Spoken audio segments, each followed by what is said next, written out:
السلام علیکم میرے عزیز دوستو، خوش آمدید کہتی ہوں آپ کو اپنے نئے چینل میں، جو کہ ہے ہارر سٹوریز ورلڈ۔ امید کرتی ہوں کہ آپ کو میرے چینل کی کہانیاں پسند آئیں گی۔ تو چلیے بنا وقت ضائع کیے بڑھتے ہیں اپنے اس چینل کی پہلی کہانی کی طرف۔ بسم اللہ الرحمن الرحیم۔ یہ کہانی میری اسکول کی سب سے اچھی دوست نور نے مجھے سنائی ہے، تو یہ کہانی میں آپ کو اسی کی زبانی سناؤں گی۔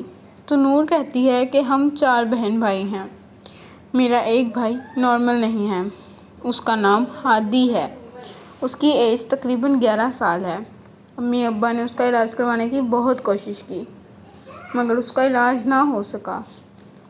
نہ وہ بول سکتا ہے اور نہ اسے اپنی کوئی سمجھ ہے۔ وہ بس ہر وقت بیڈ پر لیٹا رہتا ہے۔ جب میں یا کوئی اور کبھی اس کے پاس جاتے ہیں تو وہ آگے سے کوئی رسپانس نہیں کرتا۔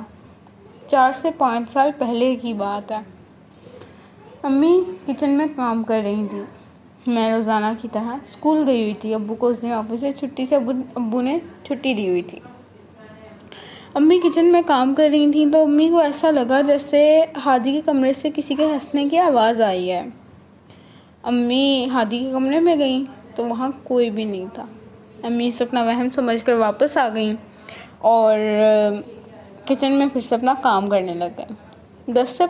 5 سے 10 منٹ ہی گزرے ہوں گے تو امی کو دوبارہ ہادی کے کمرے سے کسی کے ہنسنے کی آواز آنے لگ گئی۔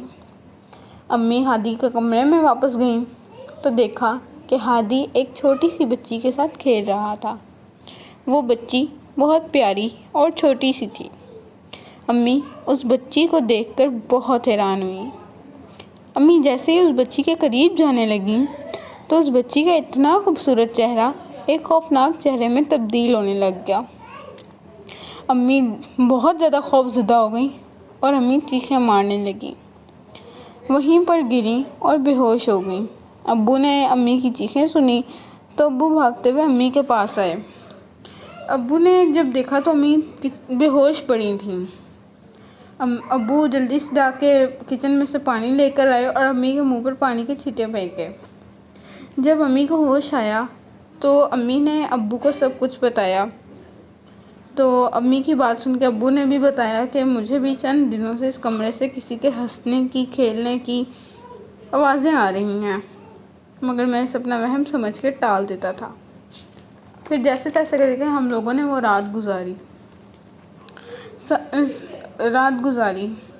پھر صبح ہوتے ہی فجر کے اذان کے بعد ابو مولوی صاحب کو بلا کر لائے۔ مولوی صاحب نے پڑھائی وغیرہ کر کے یہ بتایا کہ آپ لوگوں کے گھر میں جنات کے اثرات ہیں، جنات کا گزر ہے، جتنی جلدی ہو سکے آپ یہ گھر چھوڑ دیں۔ تو ہم لوگوں نے 2 ماہ کے اندر وہ گھر خالی کر دیا تھا۔ ہمیں اس گھر کو بیچ کر بہت لاس ہوا، مگر پھر میرے ابو نے جاب کے ساتھ ایک کاروبار شروع کر لیا تھا۔ تو اب شکر ہے اللہ کا، ہم لوگ بہت ایک خوشحال زندگی گزار رہے ہیں۔ تو یہ ایک سٹوری تھی جو میری فرینڈ نور نے مجھے سنائی تھی اور میں نے آپ لوگوں کو سنائی ہے۔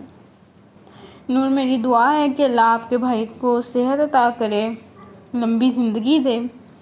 لسنرز، اگر آپ کے پاس کوئی سٹوری ہے تو مجھے ضرور شیئر کریں۔ اگر آپ شیئر کرنا چاہتے ہیں تو میری ای میل آئی ڈی پر ضرور شیئر کریں، مجھے سپورٹ کریں تاکہ میں روز آپ کے لیے سٹوریز اپلوڈ کروں۔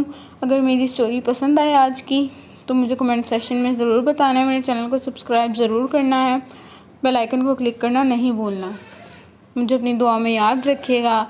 مجھے اجازت دیں، انشاءاللہ کل ملاقات ہوگی ایک نئی کہانی کے ساتھ۔ مجھے سٹوریز ضرور شیئر کریں۔ خدا حافظ۔